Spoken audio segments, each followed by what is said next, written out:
आगे एक ही सवाल से जो है अलग अलग जो है टाइप जो होते हैं, मतलब कुल गुणनखंडों की संख्या, सम गुणनखंडों की संख्या, विषम गुणनखंडों की संख्या, इनको निकालने का प्रयास करेंगे। एक ही क्वेश्चन में आप जो है तीनों को आसानी से समझ सकते हैं। तो यहाँ पर हम एग्जांपल लेते हैं, कितना आपका यहाँ पर 72 लेते हैं। कितना लेते हैं? 72। अब देखिए हम करते क्या है कि 72 के जो है अभाज्य गुणनखंड करते हैं अभाज्य गुणनखंड विधि से। तो चलिए यहाँ पर गुणनखंड कर लेते हैं। यहाँ पर आपका तो 2 से काटते हैं, 2 3 6 हो गया, 2 6 12, फिर 2 से काटते हैं, 2 1 के 2, 2 8 16, फिर 2 से काटते हैं, 2 9 18, फिर 3 से काटते हैं, 3 3 9, फिर किससे काटते हैं? 3 से, 3 1 के 3। तो अब हम गुणनखंडों को लिख लेते हैं। मतलब ये हुआ कि अगर हम देखें गुणनखंड कितने आपके यहाँ पर आए गुणनखंड, ये आपके बन गए यहाँ पर कितना 2 गुणे 2 गुणे 2 गुणे 3 गुणे 3।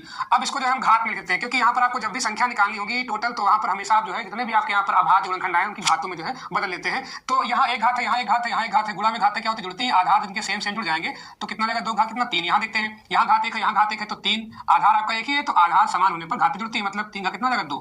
ये आपका जो है घातांक रूप में बन गया। देखिए ध्यान रखिए, यहाँ पर जब भी आप घातांक रूप में करेंगे तभी आपको सवाल बन पाएगा। अगर आप घातांक में नहीं कन्वर्ट करेंगे तो फिर आप जो है यहाँ पर दिक्कतों का सामना करेंगे। तो पहले घातांक में हम कन्वर्ट कर लेंगे। अभी आपका घातांक रूप में हो गया। अब हमने क्या बताया, हमें क्या निकालना है? कुल गुणनखंडों की संख्या। तो जब भी हम क्या निकालते हैं? कुल गुणनखंडों की संख्या, कुल गुणनखंडों की संख्या, कुल गुणनखंडों की संख्या।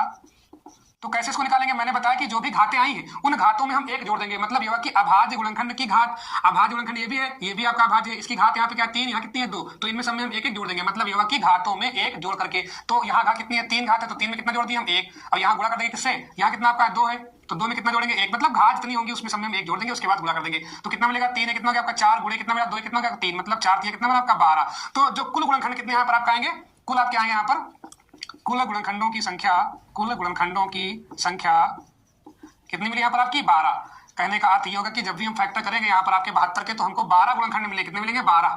अगर आप इसको जानना चाह रहे हैं कि 12 कैसे बनेंगे, तो मैं इसको जो है करने का प्रयास कर रहा हूँ। सबसे पहले क्या बनेगा आपका? देखिए 72 के हम टुकड़े कर रहे हैं, इस अभाज्य में से नहीं कर रहे हैं, ठीक है, हम जनरल में ले रहे हैं। तो अगर आपका पहला 1 तो दूसरा क्या होगा यहाँ पर आपका 72, मतलब 1 गुणे क्या होगा आपका 72 हो जाएगा। पहला आपका ये बनेगा।